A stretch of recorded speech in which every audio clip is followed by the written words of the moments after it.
Este día voy a compartirles sobre la promesa generacional, en este caso, la promesa en la segunda generación.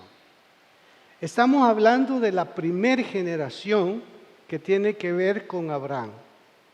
Ahora vamos a mencionar la promesa en la segunda generación. Y al decirlo de esa manera, ya no es tanto que Abraham le está diciendo a Isaac, Isaac, Dios se me apareció y me dijo que yo voy a ser bendecido y que voy a ser padre de multitudes y que todos estos serán bendecidos. Si lo hizo Abraham, desde luego, fue bien o fue bueno. Pero lo extraordinario del caso es que Dios sea el que aparezca de manera individual, en este caso, hacia Isaac. Y lo que le ha dicho a Abraham, y que a Abraham se lo ha dicho a Isaac, ahora es Dios directamente diciéndoselo a Isaac. Pero el enfoque del mensaje tiene que ver con esa parte humana, esa parte natural, para poder hacer realidad la promesa de ser padres de generaciones, de multitudes. Y ahí vamos a ver entonces el enfoque de la responsabilidad del padre Abraham hacia su hijo Isaac. Entonces vamos a dar lectura a Génesis capítulo 24, versículo 1 al 4. Y al final les voy a referir la expresión que tiene que ver con la promesa en la segunda generación. Así dice la palabra de Dios. Era Abraham ya viejo y bien avanzado en años. Y Jehová había bendecido a Abraham en todo. Y dijo Abraham a un criado suyo, el más viejo de su casa, que era el que gobernaba en todo lo que tenía: pon ahora tu mano debajo de mi muslo, y te juramentaré por Jehová, Dios de los cielos y Dios de la tierra, que no tomarás para mi hijo mujer de las hijas de los cananeos, entre los cuales yo habito, sino que irás a mi tierra y a mi parentela, y tomarás mujer para mi hijo Isaac. Entonces el enfoque del mensaje está precisamente en esta lectura. En el mensaje espero, con la ayuda del Señor, hablar a los padres, hablar a los hijos, hablar a los matrimonios, hablar a los potenciales cónyuges que están precisamente representados en cada familia, en los hijos, por decirlo. Esta promesa de la que venimos comentando se origina precisamente en la voluntad de Dios y la dirige de una manera particular y soberana en la persona de Abraham. Ya hemos comentado sobre ello. Pero lo maravilloso del caso es cuando Dios se le aparece y le dice a Abraham: yo soy el Dios Todopoderoso. Esto está determinando a que Abraham desde ya pueda hacer una diferencia entre los dioses conocidos, los dioses adorados en su comunidad o en su familia, que eran dioses no veraces o verdaderos mejor. Estaban los dioses representativos de situaciones. Tenían su nombre y representaban, por ejemplo, al dios de la lluvia, al dios de la cosecha, al dios de la fertilidad. Y entonces cada uno, de acuerdo a la intención y a la necesidad, así se abocaba a esta deidad o a este dios iluso. Entonces ahora viene Dios y le dice a Abraham: yo no soy de esos, Yo soy diferente y en mí reside totalmente aquello que el ser humano necesita. Lo que usted y yo necesitamos, no vamos a ir fraccionadamente, sino que vamos a ir totalmente a Él, porque en Él reside todo a favor de cada uno de nosotros. Dios le dijo a Él que Él iba a ser padre de generaciones, de multitudes. Entonces la parte natural y la parte humana de Abraham, en este caso, era delicado, porque tenía que tomar acciones y decisiones. Dios no le está diciendo de que su hijo iba a venir de una manera que no fuera natural. Es cierto, la Biblia habla de la esterilidad de Sara. ¿Cuántos años pasó ella en eso? Pero Dios dijo que iban a ser padres. Y precisamente la madre iba a ser Sara, madre biológica. Ahora, para que esto continúe, Abraham sabe que su hijo necesita pasar por esta parte natural para poder llegar a constituirse también en padre. Y de esa manera asegurar de que sería precisamente padre de generaciones, padre de multitudes. No vendrían los hijos del cielo, sino que vendría de la parte natural. Ahora bien, el primer punto del mensaje es una acertada decisión en el proceso.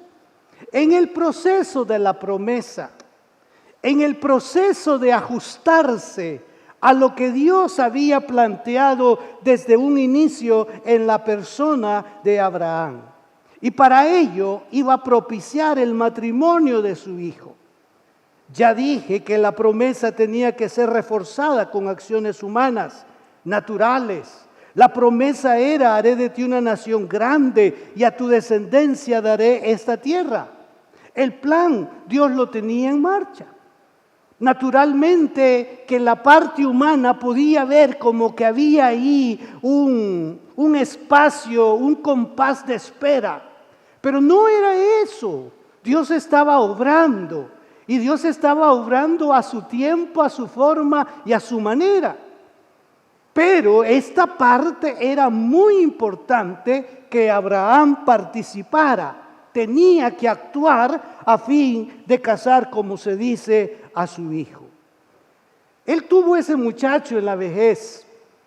Y ahora este muchacho llamado Isaac, por lo menos tiene ya 40 años de edad.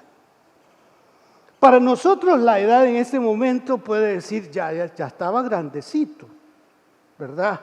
Ya se estaba quedando. Para nosotros, ¿verdad? En ese caso.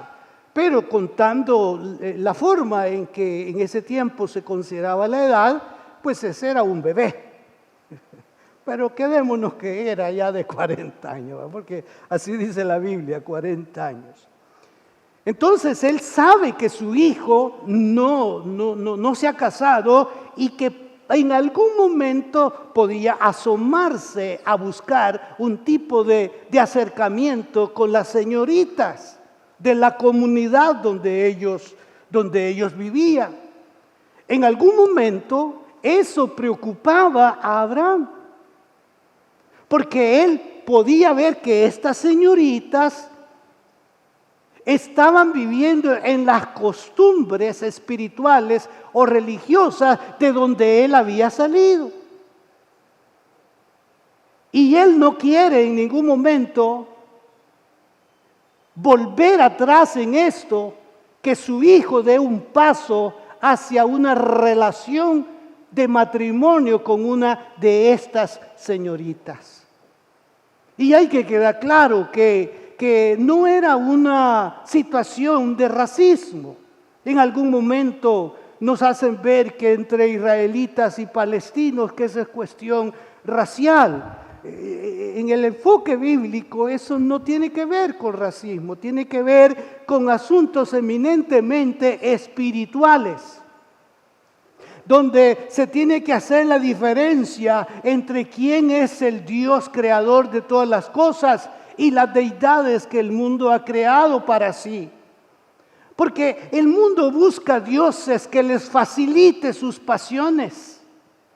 El mundo busca dioses que le den una palmadita en el hombro y le digan, no, tenés derecho a la vida, tenés derecho a hacer como tú sientes o crees o deseas. Esa es la filosofía que enfrentamos hoy.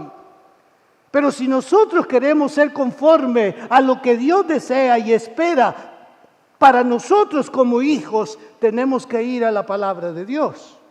Si la palabra de Dios dice no, es no, hermano. No, pero creo que existe alguna otra explicación, pastor. Fíjese que a mí me dijo un hermano esto y esto. Pues sí, pero mire, yo le voy a leer lo que dice la Biblia. Ahora ya un comentario o una apreciación distinta, pues ya queda en usted si así lo quiere ver. Pero mejor volvámonos a la Biblia. Entonces está él abrazando la promesa generacional. Él es la primera persona. Ahora estamos a un paso de ver que su hijo es el que le va a dar la continuidad.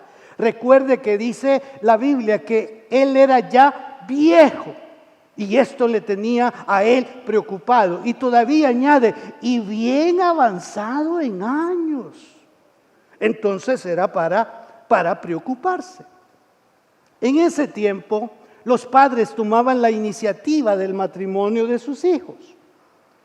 Ellos eran los que buscaban a la persona adecuada para su hija o para su hijo en este caso. Esa era la costumbre de ellos. No quiere decir que el muchacho no podía ver, no podía tener inclinaciones, pero esto estaba subordinado a un consejo o a una decisión de padre. Con todo, él muestra alguna preocupación. Y por esa causa, él dice, Eliezer, porque parece que este es el mayordomo, yo no deseo que mi hijo tome por esposa a una de las señoritas aquí de la comunidad, porque ellas o sus casas piensan diferente a lo que Dios me ha hablado a mí, a lo que Dios me ha pedido a mí, y que yo les he enseñado a ustedes como empleados míos, que son mi casa, y sobre todo se lo he explicado a mi hijo, que se llama Isaac.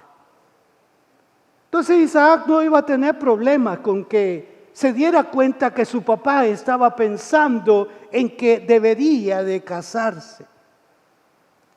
Ahora le advierte una vez más, le advierte al siervo diciendo, no tomará para mí mujer de las hijas de los cananeos entre los cuales yo habito, sino que irás a mi tierra y a mi parentela.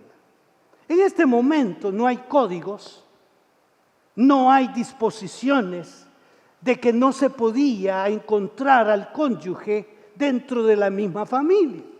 Ya sí, en el libro de Levítico, ahora sí ya está señalado, de que un hijo no podía entrar en matrimonio con su prima hermana o con su primo hermano.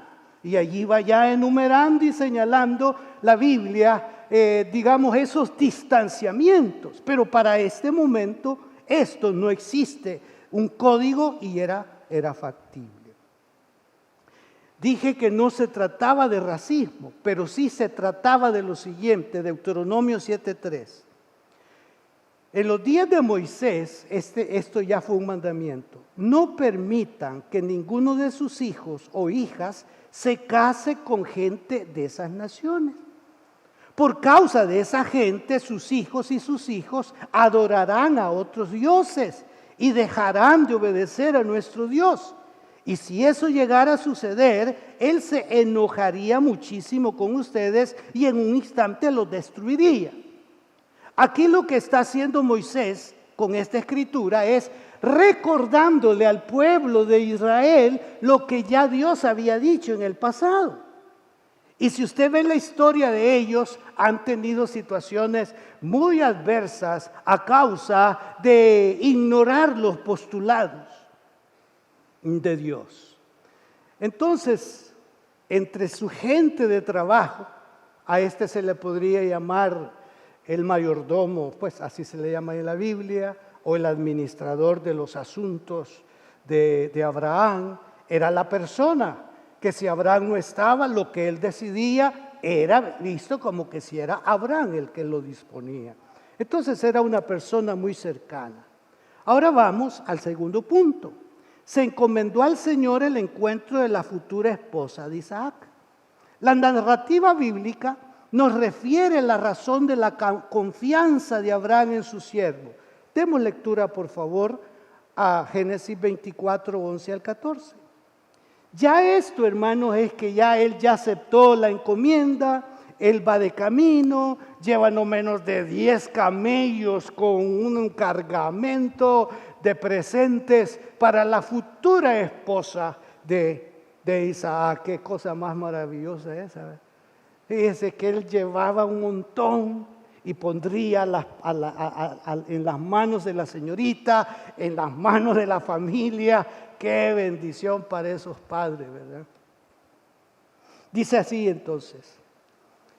E hizo, es decir, puso en las manos del Señor tan delicado asunto. Oró para que Dios lo dirigiera en ese caminar de encuentro con la futura esposa de Isaac. Dice el texto bíblico, e hizo arrodillar los camellos fuera de la ciudad, junto a un pozo de agua, a la hora de la tarde, a la hora en que salen las doncellas por agua. Y dijo, oh Jehová, Dios de mi señor Abraham, dame, te ruego, el tener hoy buen encuentro, y haz misericordia con mi señor Abraham. He aquí yo estoy junto a la fuente de agua, y las hijas de los varones de esta ciudad salen por agua. Sea pues que la doncella a quien yo dijere, baja tu cántaro, te ruego para que yo beba, y ella respondiere, bebe, y también daré de beber a tus camellos, que sea esta la que tú has destinado para tu siervo Isaac.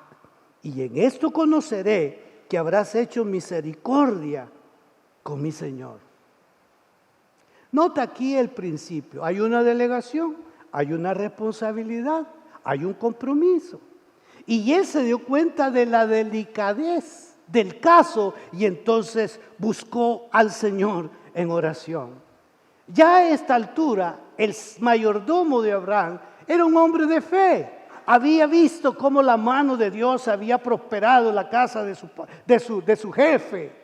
Cuántas veces el jefe le habló sobre las bondades de Dios y él las pudo ver, las pudo palpar. Ahora le tocaba poner en acción su fe en el campo de la oración. Y por otro lado, se basó en la lealtad de Dios al pacto. Como quien dice, este es un plan tuyo, Señor, es una oferta tuya, Señor. Por lo tanto, te pido que me ayudes a encontrarme con la persona adecuada. Y aquí vemos ya el humo blanco. Antes de que él terminara de hablar, apareció una joven llamada Rebeca. Fíjese, el siervo puso en acción lo que estaba pidiendo. ¿Y qué es lo que pedía? A la señorita que venga aquí al pozo, le voy a pedir un vaso con agua. Porque ese pozo es donde frecuentaban las señoritas.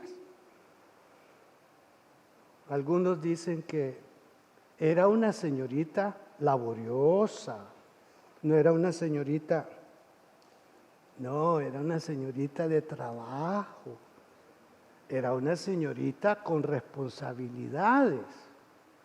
¿Está bien lo que dije, verdad? Era una señorita que estaba involucrada en los quehaceres de la casa. Y ella va con su cántaro. Mary, ¿me permites decir esto? Ay, que me gustaba cuando llegaba a la casa y la encontraba así, mire, haciendo tortillas. Y la mamá le decía, vaya a atender al hermano. ¿Vea qué se te decía? Mi amor. Sí, ¿verdad? No, yo no estoy mintiendo. Y yo le decía a la hermana Selma, no, déjela, me gusta verla. Y quizás ustedes me pregunten, ¿y todavía lo hace? Sí, hermanos, todavía lo hace. Perdón. Llegó la jovencita, empezó a sacar agua y le dice Eliezer, ¿me puedes dar un vaso con agua? Sí, le dice ella, no se conocía. Y también voy a sacar agua para los camellos.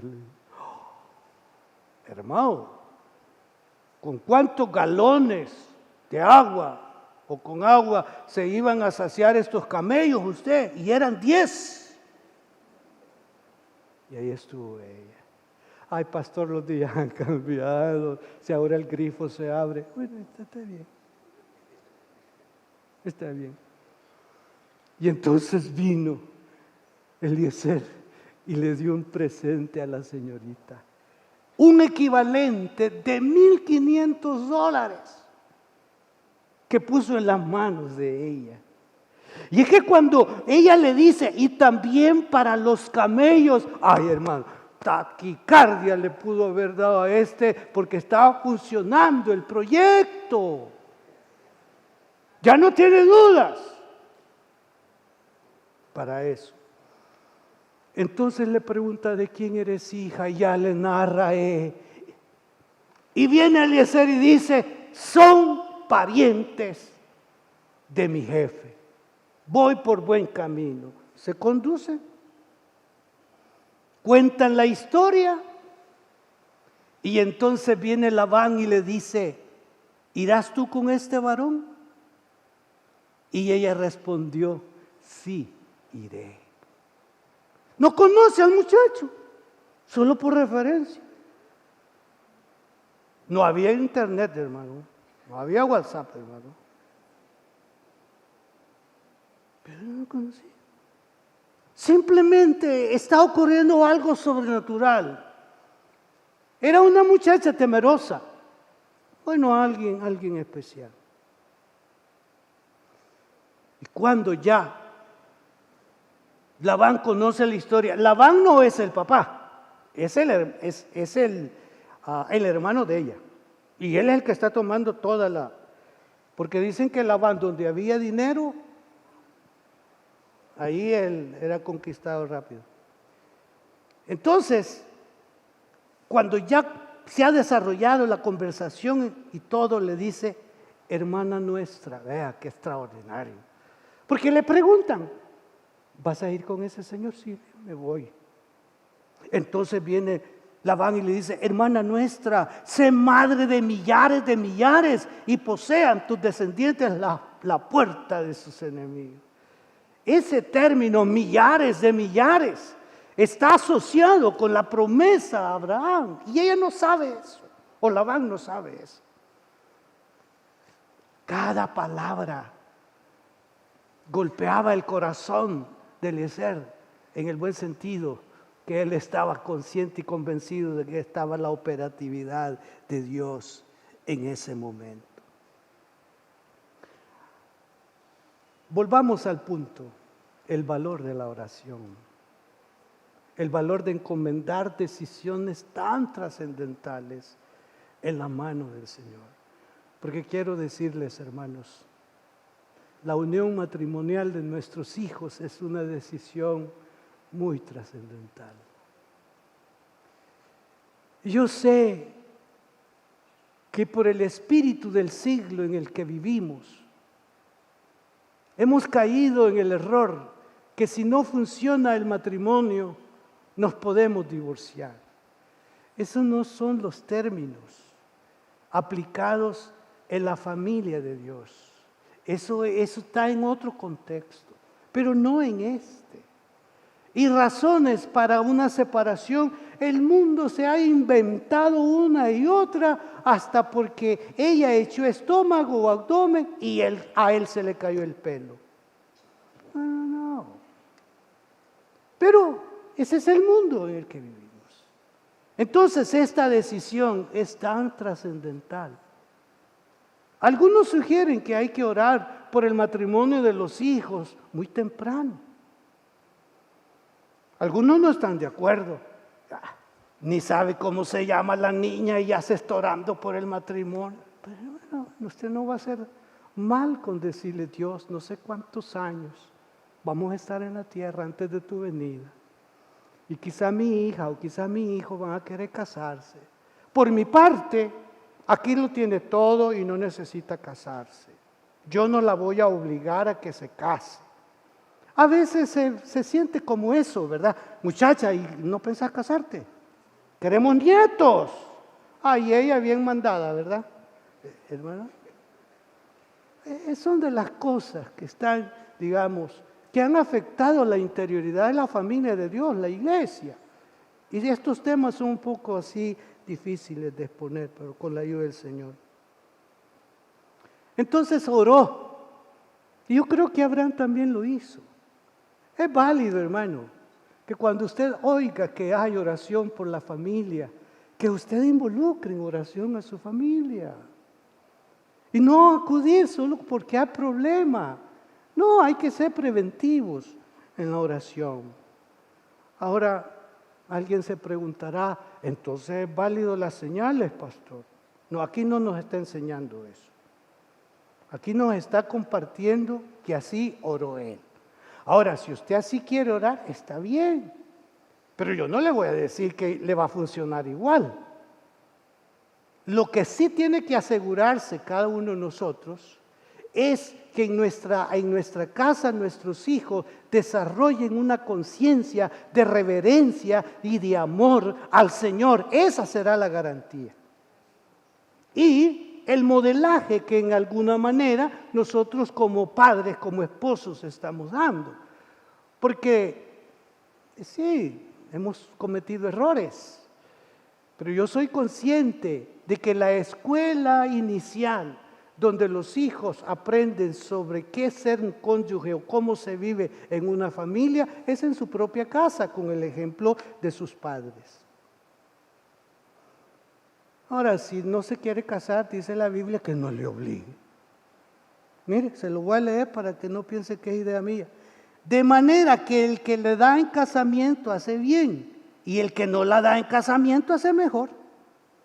Libre es para casarse con quien quiera. Óigalo, con quien quiera. Pastor, gracias por eso. Con quien quiera, gracias. No, escuche lo demás.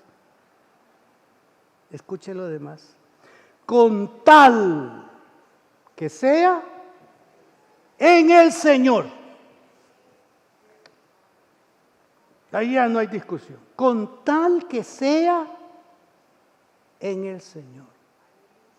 ¿Qué quiere decir? Que sea cristiano, que sea temeroso de Dios, que diezme, que ofrende, que haga vigilias, que haga ayuno. Bueno, que practique las disciplinas espirituales. Pero si alguien se fija en alguien que le pretenda y que la señorita le dice, vamos al culto, vamos a ir a orar. Mire, esas son religiosidades. Dígale, bye bye. No voy a llegar lejos con usted. Y está usted obstruyendo el canal de bendición que Dios tiene para mi vida. Entonces, llegó el momento. Agarró camino ella con Eliezer. Misión cumplida. Escuche cómo dice este texto, esta porción.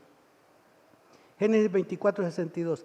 Isaac vivía en el desierto del sur, pero esa tarde llegó hasta el manantial que se llama Pozo del Dios que vive y todo lo ve. Había salido a dar un paseo por el campo. De pronto alzó la vista y vio que unos camellos se acercaban. También Rebeca alzó la vista y al ver a Isaac se bajó del camello y le preguntó al mayordomo: ¿quién es aquel hombre que viene por el campo a nuestro encuentro? El mayordomo respondió: es mi amo. Entonces ella tomó un velo y se cubrió la cara. Y luego de que el mayordomo le contó a Isaac todos los detalles del viaje, Isaac llevó a Rebeca a la tienda de campaña de su madre Sara y se casó con ella. Así fue como Rebeca llegó a ser esposa y él amó mucho. Esto le ayudó a Isaac a olvidar la muerte de su madre. ¿Cómo estaban viviendo ya en casa? Ahora llegó el momento del plan de Dios. Se casaron. Y como dicen por allá, y fueron felices. Aquí sí se aplica, hermano. Ya la historia nos habla de circunstancias un poco adversas. Ella también era estéril, no menos de 20 años, sin poder dar un hijo. Pero en todo esto, los lectores de la Biblia, no tenemos que ver como frustración en todo esto, como infidelidad de Dios. No, Dios no es infiel, hermano. Lo que Él permite, Él sabe por qué lo permite. Su soberanía debe de ser reconocida siempre por los temerosos de su santo nombre. Ahora ya tienen su matrimonio y aquí está la promesa en segunda generación. Capítulo 26, versículo 23 en adelante. Dice: y de allí subió Isaac a Berseba y se le apareció Jehová aquella noche. Mire, a mí me impresiona siempre esto. A la manera en que se le aparecía a Abraham, ahora se le aparece a su hijo. Yo no sé, pero cualquier padre podría desear eso. Señor, así como me hablas a mí, háblale a mi hijo. Señor, así como has creado esa conciencia de ti en mí, hazlo con mi hijo. Señor, yo quiero que te le aparezcas. Y entonces eso sucede con Isaac. Y le dijo, Dios le dijo: yo soy el Dios de Abraham, tu padre. Aquí está parte de lo que yo les he dicho que deseo. Que a mis hijos, a mis nietos, un día el Señor venga y le diga: Borisito, así como estuve con Grampa, estaré contigo. Ivana, así como estuve con Grampa, estaré conmigo.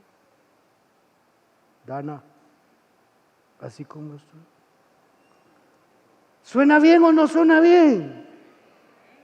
Pero yo como padre, como abuelo, tengo una responsabilidad: no violentar los mandamientos de Dios, obedecer los mandamientos de Dios, que nadie cumple. No hablemos por todos, pero todos podemos esforzarnos por hacer las cosas que a Dios le agrada. Yo soy el Dios de Abraham, tu padre. No temas, porque yo estoy contigo y te bendeciré. Y te multiplicaré y multiplicaré tu descendencia. También me agrada por amor de Abraham mi siervo. Y consciente Isaac de quién era el que le hablaba, edificó allí un altar e invocó el nombre de Jehová y plantó allí su tienda. Aquí está la promesa en segunda generación. La promesa en tercera generación es a Jacob. Quizás lo conocemos más a él que a Isaac. Por lo tanto, apreciados hermanos, Dios es fiel a sus promesas y nosotros debemos de afincarnos en su fidelidad. Dios recompensará a todo aquel que actúa conforme a derecho. Por misericordia, Dios nos puede bendecir, aunque estemos en una situación que no sea conforme a derecho. Porque es posible y oramos por eso. Y Dios lo ha hecho y lo hace. Pero en la medida de nuestra conciencia y de nuestra responsabilidad, digamos a Dios, ayúdame a hacer conforme a tu palabra. Abramos los canales sobre estas temáticas en la casa y pidamos al Señor que Él rija las acciones. Yo sé que todos los que estamos acá deseamos que les vaya bien a nuestros hijos y a nuestros nietos. Que esa señorita que va a ser vista o considerada como la esposa será una bendición. Ese jovencito, visco y todo, pero va a ser una bendición en la familia, en la casa. Pero todo, hermanos, hagámoslo y pidámosle al Señor que sea conforme su palabra. Usted como esposo, como esposa, como hijos, conozcan más a Dios, vivan más para Dios, agraden más a Dios. Sus hijos van a ver esta forma de hacer vida cristiana y ellos van a desear ser como usted. Ahora, si no están marchando bien las cosas, digámosle al Señor que nos ayude y Él nos ayuda, hermanos. Voy a pedirles a los jovencitos que están aquí, que se pongan de pie, más que todo a los muchachos. Bueno, no sé si algunos se casan a los 14, hermano, pero jóvenes que ya saben qué es lo que desean hacer, ya están para egresar de la universidad, son personas que les gusta ya pensar en trabajar y ofrecer algo, aunque sus padres estén bien, pero usted no debe de descansar en lo que sus papás tienen, sino usted debe descansar, usted produzca. Póngase de pie y diga: Señor, yo aquí estoy, soy joven, un día voy a tomar esta decisión, yo la quiero hacer pensando en agradarte, en no defraudar a mis padres, en seguir con la visión espiritual de ellos implantada por ti en su vida. Será hermoso, si así Dios lo quiere, tenerle acá y decir: toma usted por esposa fulana, y usted con prontitud: sí, pastor. Señorita: sí, pastor. Y el pastor dirá: hasta que la muerte los separe. Ay, no, pastor, eso es lo que no. Pero gracias por ponerse de pie, jóvenes. Yo estoy hablándoles de lo más hondo de mi corazón. Yo sé que sus padres quieren que les vaya bien y yo me uno al deseo de ellos. Ahora, padres que están cerca de su hijo, párese ahí, póngase de pie y bendiga a su hija, bendiga a su hijo. Qué maravilloso.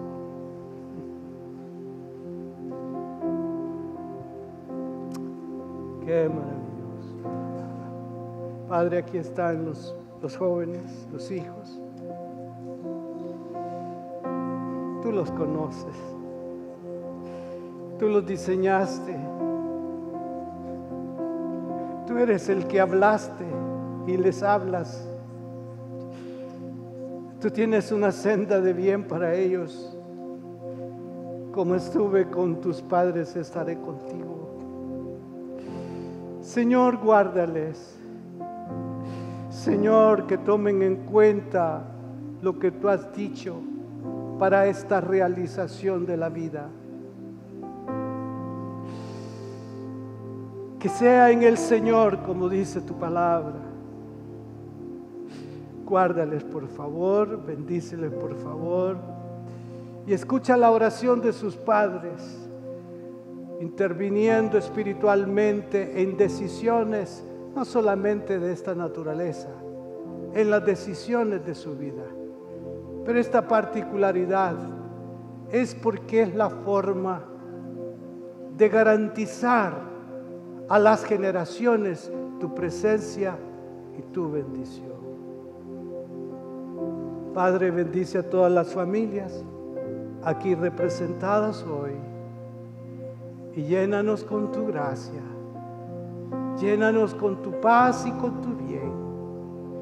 Y aquellos, Señor, que sea una necesidad en la vida de mis hermanos, te pedimos que aparezcas y los bendigas a todos por igual, en el nombre de Jesús.